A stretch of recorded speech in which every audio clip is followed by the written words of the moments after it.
What's up, guys? This is English Grammar Explained, and this time we talk about tenses of gerund or tenses of ing form. And here I have some examples. In each sentence I have some ing form. Let's look at them. Okay, number 1. Sam likes playing video games. So, this is my subject. This is my main verb. And here I have ing form, playing. Okay. Number 2. The letter was sent without being checked. Maybe without being checked for mistakes. Okay, the letter, that's my subject. Then I have my main verb. It's passive. Well, okay. Then I have some preposition and then being checked. This is another gerund. Okay, number 3. He denied telling lies yesterday. Here I have my subject, then my main verb, and then telling. Well, it's just like number 1. They are basically the same. What about number 4? He denied having told lies yesterday. Okay, I have subject as usual, and the same main verb as in number 3, and then I have just another form of gerund, having told lies yesterday. If I look at number 3 and then compare with number 4, the only difference is 2 forms of gerund. No difference here. Well, I can use telling, I can use having told. The message is the same. So basically, we have the following forms or tenses of gerunds. Let me draw this chart. And here I have tenses of ing form. Here I have active voice, actually, and passive voice. Just like in the case of infinitive, the first form, the first tense, if you will, is, of course, present. And here I have, well, just ing form. Very easy. Telling, for example. That's active. Well, let me have some example. Here we are. He denied. I just rewrite my number 3 here. Telling lies yesterday. Here I have this thing is my active present gerund. Well, what about passive voice? Of course, I have passive voice here, and this is being told. I denied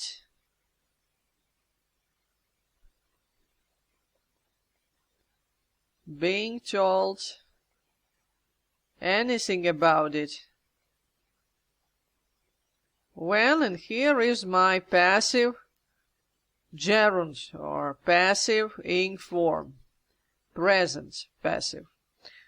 Unlike infinitive, ing forms or gerunds don't have present continuous form.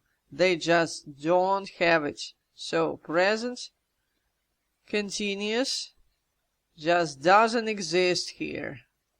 What about perfect? Of course, I have perfect here, and that will be having told, and in passive form, having been told.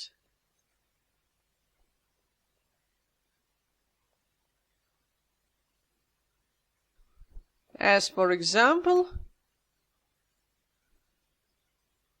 he denied having told any lies. And here in passive form, in passive voice, I denied having been told anything about it. Here I have my perfect ing form or perfect gerund, And here I have passive perfect gerund, or perfect passive. As for perfect continuous, you guessed it right, it doesn't exist. We just don't have it here with gerunds. And this is it, as easy as that. But what's the difference, basically? What's the difference between present gerund and perfect gerund? If I use present infinitive, for example, I speak about present or future. When I use perfect infinitive, I basically speak about past. But, unlike infinitive, present gerund and perfect gerund are just the same thing. There is no important difference between them. I can say he denied telling lies yesterday, and I can say he denied having told lies yesterday. It's just the same. It's all up to me what to use. I can use present gerund, I can use perfect gerund. It's all up to me. It's just my choice. It doesn't change the meaning of my sentence.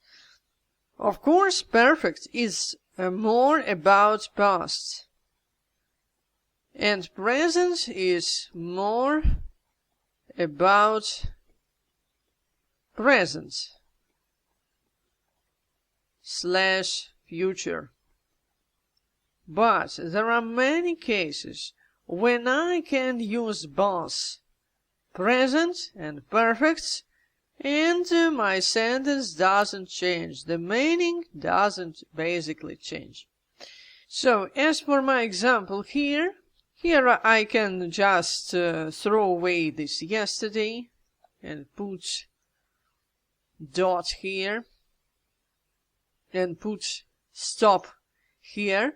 He denied telling lies, or he denied telling lies before, or maybe he denies in present telling lies in general, for example, or even in the future. Well, that's a universal tool.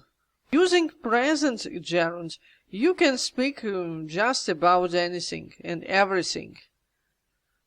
But when you use perfect gerund, you basically speak about past. However, sometimes, there is no difference what you use. You can use yesterday here and present gerund, and you can use yesterday here and use perfect gerund. And both sentences are true. They are right.